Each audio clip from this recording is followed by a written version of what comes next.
One of my absolute favorite animated shows, King of the Hill, came back recently, within the past couple of months, with a brand new season, a one-off for Hulu, and honestly, I haven't gotten around to watch it yet, but from what I've seen from people that are out there, I guess it's pretty decent. So I might carve out a little bit of time to watch it, because hey man, Mike Judge is a genius. I really like a lot of the stuff that he does, and King of the Hill was very much my go-to. For as much as I like The Simpsons and all that stuff, that's, again, a very special series for, people of my age, but also, like, I have every season that's available on DVD. I have episode guides for it. I have trivia games. I have a lot of memorabilia. I have a Homer Simpson clock. I'm a big Simpsons fan. I don't talk about it often, mostly because it's not really relevant in today's day and age, but King of the Hill is a close second. Okay, if, Family Guy never came back from cancellation, it might be right up there as well, but there's way too much slop post-Family Guy revival to even have it in the same conversation. But King of the Hill, yeah, it was great. Consistently well-written,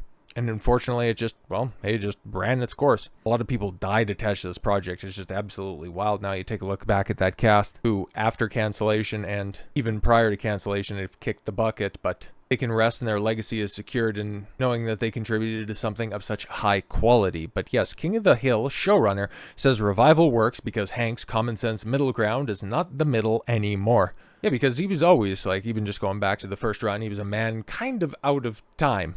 Kind of a 1950s family man set in an ever-evolving early 2000s setting, and the juxtaposition between those temperaments and values, the modern day, it was always like Mike Judge did what Trey Parker and Matt Stone are rather consistently attributed with. Mike Judge had equal shots at both sides, and he had a balanced approach to both. Meanwhile, is anybody still talking about the new season of South Park? Didn't think so. Rather than returning to Arlen simply because he could, King of the Hill revival showrunner Saladin K. Patterson, has revealed that he wanted to revisit the animated sitcom because the recent turn towards extremism seen in American culture presented an opportunity for some quality cultural social commentary. Yes, extremism, I would say on both sides, for sure. Veteran television producer whose credits include Frasier, Psych, and the 2021 A Wonder Years revival. Now, didn't I hear something about Psych getting a revival? But I know Frasier did. Not entirely sure how well that was received, but anyways, Patterson spoke for the reason of the Hills return during the recent post-premiere interview given to Hollywood Reporter's Abby White. And they met at the top of the time together as to why he felt now was the right time to bring back King of the Hill.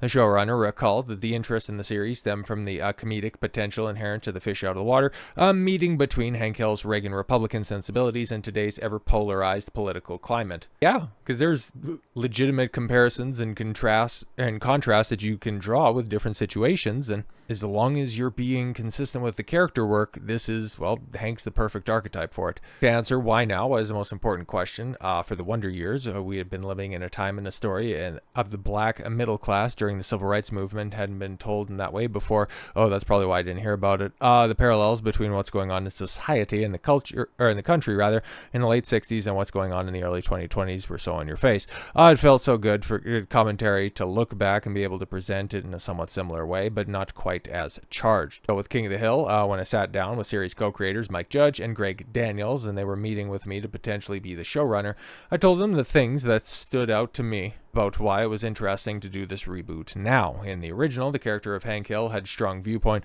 It was a very strong character, known for representing a common sense middle ground. Whether you lean left or right, Hank always represented the common sense middle that satirized the extremes. But Hank was the one that bringing the extremes towards the middle, and then realized that we can all agree on certain things. The backstory then came up, and which I think was very smart. I was sending Hank and Peggy away to Saudi Arabia to work on an Aramco base for around 10 years, King of the Hill time, then bring Hank back to the community and country that has changed some. What I thought was smart about that is that Hank hasn't changed that much. He comes back, but his common sense middle ground is not the middle anymore. The extremes have moved so far to the extreme that Hank's common sense middle ground looks like the other extreme now.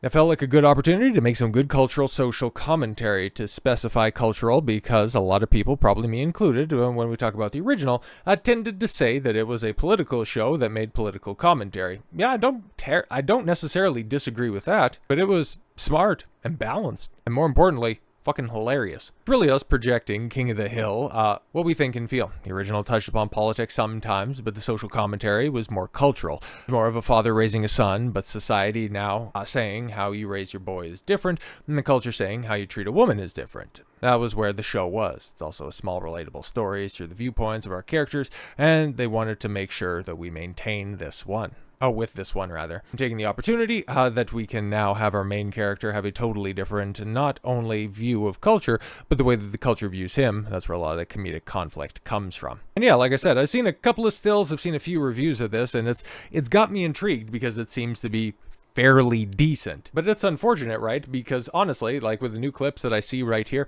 it doesn't look too dissimilar to, the show that I remember from the early 2000s, late 90s, early 2000s. And well, here's the thing, man. It's not just Hank who's a man out of time, but it's the people that worked on the project, and kind of a damning indictment for kind of the rest of entertainment in general, because we're seeing this in a bunch of different mediums, in gaming and filmmaking and television. Hell, you can extrapolate this out to the real world with like actual trades, manufacturing and technology being lost to the ages in general. King of the Hill revival boss says that it's impossible to recreate an original's animation style because those tools don't exist anymore. There was a point in time when people would learn from, the greats that were out there, stand on the shoulders of giants, if you will.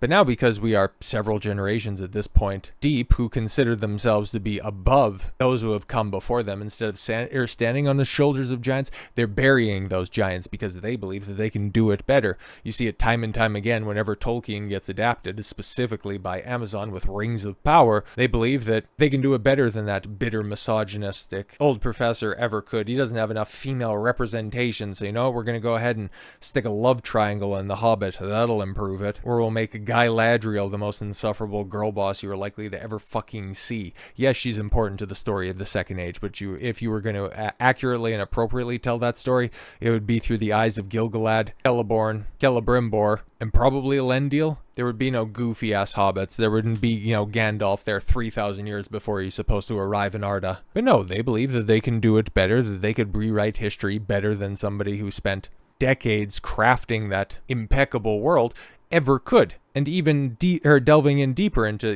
Tolkien's Legendarium, talks about, the technology of Numenor by the time that the Third Age rolls around is just lost to time, so they can't really, describe or understand how Orthanc is built, recreate some of the things and institutions that they had in Numenor and Middle-earth. And then coming back around to animation side of things, I think it was something that I heard about Pixar, or one of the animation studios that are, functioning somewhat in Hollywood right now. They're having to bring in the old guys, okay? Some of the old guard from the Disney Renaissance, and even before that, during the dark days in the 80s, because frankly, the technology that's out there right now, the people that are, working at these places are so incapable of using the resources that they're ready, that they can't even craft anything a fraction as good as these guys could back in the cut with a tenth of the technology. They lack the skills, and now they're losing those skills to time. And this is apparently what is happening here with something that looks so simplistic, but is apparently out of reach for so many animators. Well, Disney produced, yes, King of the Hill. Yes, it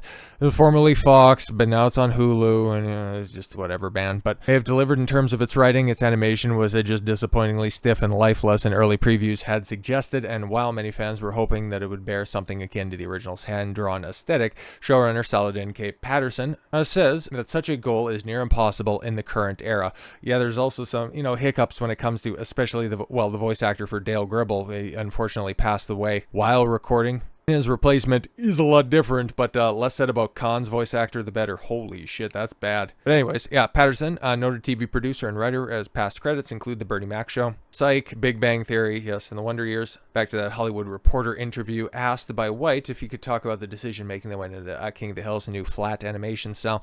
Patterson bluntly admitted to his host that said change was an unfortunate side effect of the industry's move towards cost-cutting and digitization. No. If you guys had the technology and the know-how, you would have done it. Because goddamn it, yeah, they got a screenshot of it right here. God, that looks so good. Bill notwithstanding, obviously, but yeah, that's from 97, season 6, 1990. Jesus Christ. And this really does speak to how so much stuff. Like earlier this week, we did a trailer reaction to the Marvel Zombies shit, and I noted. I didn't even know I was going to be doing this video, but yeah, just noting how flat, dull, and lifeless the animation looks in Marvel Zombies. It's just, yeah, it really does hit home when you have something to compare and contrast, like the new season of King of the Hill compared to the, something from 30 years ago. 30 years ago. I do want to address the art because that's probably been the most universal thing that has shook the new audience. Well, I'd say the voice actors, but okay.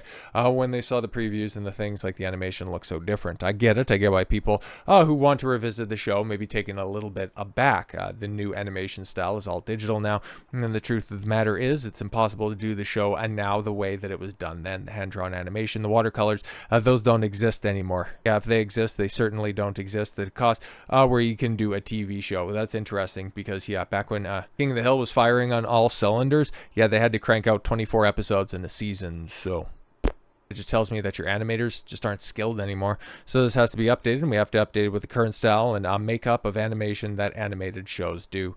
I admit that it does look different and maybe jarring to some people, but I want to put it out there that even though it's updated, we still went and tried to get it an age-old look, to make it feel more like the color palette and the landscape of the original, more so than other shows. We really went through a lot of the back and forth with the background designers and things like that, and to make our colors feel closer to what they did in the original, and the tones and things that do the most that we could, rather. And as well, not specifically related to its visuals, Patterson also noted that in addition to animation budget restrictions, the script for King of the Hill's new season also had to weather its script being picked according to pearl-clutching sensitivities at Disney's executives. Yeah, that's why, again, I was really shocked that, King of the Hill would be coming back due to its, source material. Okay, so yes, Fox back in the adult animation let certain shows really push the envelope. Family Guy really pushed the envelope. Simpsons, yes, to a very measured extent. Well, not in the beginning. Okay, King of the Hill, though, never pushed the envelope in the same way in terms of being in your face, but it may have pushed the envelope in terms of some social commentary. I would agree on that one.